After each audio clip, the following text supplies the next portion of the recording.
Assalamu alaikum wa rahmatullahi ta'ala wa barakatuhu. Yau mun zo za mu yi magana gaskiya ɗaya ce ta 142, wanda ko mutum yana so ya gani tun daga ta farko zuwa ta 142 ya iya neman Garba Abdu Rola a TikTok ko a YouTube ko a Facebook. Insha Allah zai riski wannan maganganu.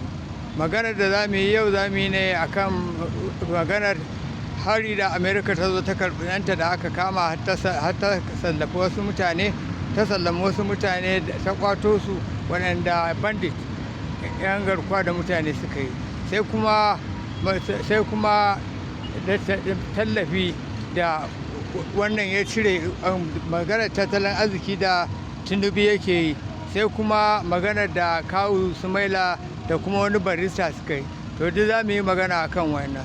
Na farko dai za ku ga cewa daga inda Amerika ta zo, da duk wannan abu da ake wa 'yan Najeriya, Amerika ba ta damu ba, ba ta mai da komai ba, sai lokacin da aka kama nata shine ta zo ta yi yunkuri ta kwato shi, har kuma aka samu wasu 'yan Najeriya ma suka kubuta. To wanda wannan kun ga cewa abin da aka ni wato ita za ta iya taimaka mana, amma da take ta ƙarya, amma ganin an kama nata ɗaya duk dubban mutanen da aka kashe mana ita ba a gabanta yake ba. To ta zo sanadin samu wasu mutanenmu sun samu tsira, to mun gode wa Allah. Sai daga nan kuma wata magana da za mu yi shine cewa ya kamata shugabannin Najeriya su yi kwaikwayo. Kun ga saboda ɗan Amerika guda ɗaya, Amerika ta zo ta kwato ɗan nata, ta kwaci nata, ta kuma kwato mana namu. Amma ku shugabannin Najeriya babu ruwanku, ba ku damu da mu ba, abin da ya dame ku me za ku tara, to ku ta tarawa. Allah yana ganin ku, ma Allah zai mana maganin ku. Bayan haka kuma sai magana ta biyu da zan yi, an zo ana magana cewa wai tattalin arzikin Najeriya ya ragu, ya karu. To ina karuwar da yi ba ta kai bashin da ka ciwo mana ba. Kullum kana ciwo bashi, kuna rabawa, ana cewa wai tattalin arziki ya gyaru. To mu dai 'yan Najeriya sama da kashi 95 ba mu ga karuwar da ya ba. Ku ne 'yan tsiraru da muka zaɓa, da yake maciya amana ne ku ne kuke ganin karuwarsa. Amma ina karuwar tattalin arzikin yanzu nawa ake sai da fetur? 1,000 da wani abu, da ka zo nawa yake? Yanzu nawa ake sai da shinkafa? Da ka zo nawa take? Yanzu gashi nan abubuwa sun gagari mutane. 'Yan Najeriya sai guduwa suke, suna tafiya ƙasashen da ba su kai darajar Najeriya ba, wanda gashi za ga cewa waya ta kai gargara daga South Africa ana koro 'yan Najeriya, ta kai gargarar a Nijar 'yan Najeriya ba sa jin daɗi, wanda da 'yan Nijar ne suke zuwa nan abin tausayi.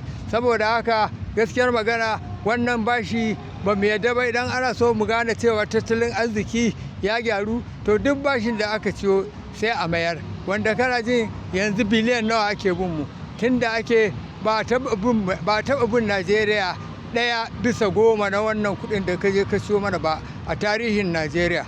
Amma kuma ka zo wai kawai ba kunya ba tsoro, har kana cewa tattalin arziki ya gagara. To a nan shi ma za mu tsaya.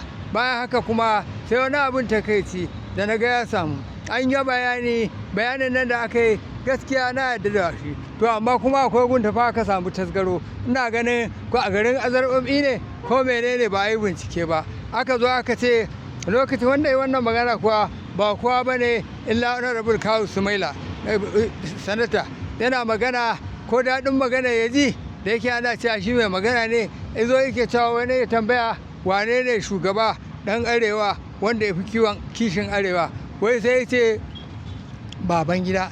Da ya ce Babangida, mun yadda Babangida ya yi, sai Babangida shi ne ya yi mana police academy, Babangida shi ne ya yi Aminu Kano teaching hospital, mun yadda da wannan. Amma cewa Babangida ne sabuwar BUK, ba mu yadda da kai ba nan kawo su mai da. Don Allah ka je ka yi bincike, domin za mu iya tunawa a lokacin da muke tafiya zuwa Sokoto University, wanda daga 1978 ne ma, tun sannan ana yin aikin sabuwar BUK, wanda kaga kafin Shagari kenan an fara maganar sabuwar BUK, sannan Shagari ya zo ya yi, bayan Shagari ya zo ya yi, bayan Shagari ne kuma ya yi, sannan aka zo aka sami mulkin Babangida.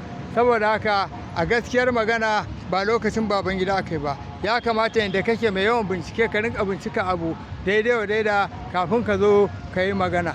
Bayan haka kuma sai wani abun ba da kan wanda na ji ka faɗa, ka ce wai magana da aka yi ta Obi. To Obi gaskiyar magana idan ka duba Kawu Sumaila ya kamata nan ma ka je ka yi bincike.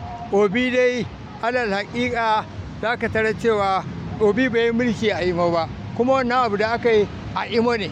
A Imo nan da aka yi kuma lokacin Rochas ne, kuma da aka yi a lokacin Rochas nan duk masu kishin arewa da suke ihu ba wanda ya tashi je shi ya samu Rochas, sai Rabi Musa Kwankwaso Madugu shi ne ya je itaka masa birki, ya zama da cewa an samu daidaito. Saboda haka kuma wannan gaskiya ba zan zargi Kawu Sumaila, saboda harkokin sanad sun riga sun ma yawa, amma abun kunya wanda ya bani kunya gaba ɗaya game da wannan harka ta Obi ba irin wannan barista da yake fitowa wai shi mai sharhin baki ne, kullum ya fitowa a talabijin a rediyo ca, amma wani mun san inda ya dosa tun lokacin da aka yi zaɓe na wannan na Abba Gida, tun lokacin inconclusive mu wannan barista mun san inda yake, ba mai sharhin baki ba ne, wata jam'iyya yake yi wa aiki. Amma in ba haka ba barista guda ya zo ya wannan kuskure ka zo ka ce wai Obi ne ya ce wai zai yan Najeriya za su ta alama a wuya.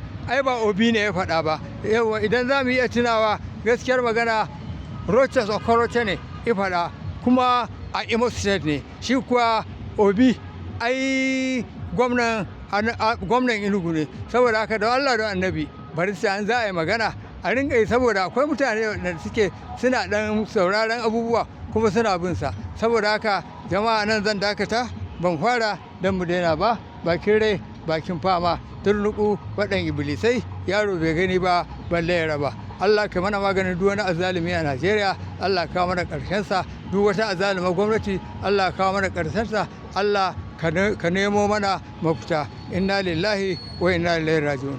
Allah la hawla wala quwwata illa billah. Jama'a salamu alaikum bisalam.